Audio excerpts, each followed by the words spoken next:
প্রিয় বন্ধুরা, টিকিট না কাটলে অবশ্যই আপনাকে অনেক দুর্ভোগ পোহাতে হবে।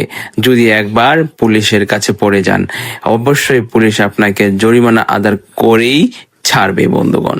সো অবশ্যই টিকিট কেটে ট্রেন জার্নি করুন। সো বন্ধুরা, আজকে আমি নতুন একটা ভিডিও নিয়ে এসলাম। এটা হচ্ছে বাংলাদেশ রেলওয়ে নিয়ে। বন্ধুরা, আপনারা দেখতেই পাচ্ছেন কত সুন্দর একটি রেলগাড়ি। মানুষ রেলগাড়ি ওঠার জন্য অনেকে পার্কে রেলগাড়িতে ওঠে। কি কারণে ওঠে? এই দুঃখে ওঠে। দেখতেই পাচ্ছেন একটা বগিতে যেখানে মানুষ নেওয়ার কথা 30-40 জন, সেখানে উঠছে শত শত মানুষ এক বগিতে। আর এত মানুষের উপচে পড়া ভিড় যে আসলে আপনি হাতটা যে কোথাও এক জায়গায় রাখবেন, ওইটুকু জায়গা এইখানে নেই বন্ধুগণ। একজন আরেকজন উপরে বসে যাচ্ছে, একজন আরেকজনের কোলে বসে যাচ্ছে। সবারই একটি অভিযোগ, আসলে এই বাংলাদেশে কোনো দিনই তারা খালি ট্রেন দেখতে পায় নাই।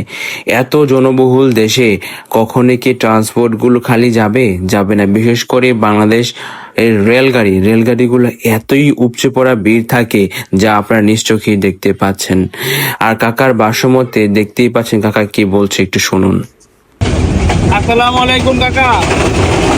এর ভিতরে কতজন মানুষ হইতে পারে আনুমানিক? এই বগিটার ভিতরে অনেক মানুষ। কত হইব? 50-60 জন? আরে না, কত? কম থেকে কম 4-5 হইব। 400-500? আরে বাবারে বাবারে কাকা, কয়টা কতজন হইতে পারে? 4-5 হইব, 4-5। 400-500? এই ভিড় ছাড়া তো বাংলাদেশে কোনো সময় ট্রেন দেখছেন না, সবসময় ভিড়। ভিড় ছাড়া জীবন আমরা দেখছি না, যুদ্ধের পরেও না, 52 বছরের পরেও দেখছি না। বুধা ভিড় হই। এক বগিতে শত শত মানুষ ঝুলে যাচ্ছে, গাদাগাদি করে যাচ্ছে। আসলে এইখানে কতটুক মানুষ রিস্ক নিয়ে যাচ্ছে তা আপনারা নিশ্চয়ই দেখতে পাচ্ছেন। এই যে লোকটি যিনি টিকিট চেক করবেন, ওনারও পর্যন্ত জায়গা নেই। দেখতেই পাচ্ছেন উনি একদম ভেতরে চলে গেছেন, একজন মানুষের উপরে। দেখতে পাচ্ছেন শত শত মানুষ এক বগিতে। আসলে আমাদের দেশে কবে আমরা একদম রিল্যাক্সে ট্রেন যাতায়াত করতে পারবো মানুষ শূন্য অবস্থায়? আসলে এটা কখনোই সম্ভব না। হয়তো জনবহুল দেশে এটা কল্পনা করাও যায় না। অবশ্যই যেতে পারে যদি দেশটা সুন্দরভাবে ব্যবস্থাপনা করা হয়, সুন্দর সবকিছু করা হয়, একজন আরেকজনকে সহযোগিতা করা হয়, সকলে মিলেমিশেই কিন্তু এই ইচ্ছা করলে এই ট্রেনের বগি বাড়িয়েও কিন্তু এই সমস্যা সমাধান করা যেতে পারে। তো অবশ্যই আমাদের সকলের সচেতনতা এবং সকলের সহযোগিতায় কিন্তু সকল কিছুই করা সম্ভব।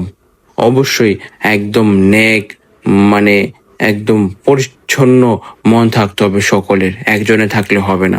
অবশেষে আমরা কমলাপুর রেল স্টেশনে নেমে গেলাম। দেখতেই পাচ্ছেন হাজার হাজার মানুষ এর ঢল নেমেছে, সবাই একসাথে বের হবে। আর দেখতেই পাচ্ছেন বিরাট বড় একটি প্ল্যাটফর্ম, কমলাপুর রেলওয়ে স্টেশন। আসলে এইভাবে আমাদের জীবন চলছে। সৃষ্টিকর্তাই জানে আমাদের সুখ কবে আসবে।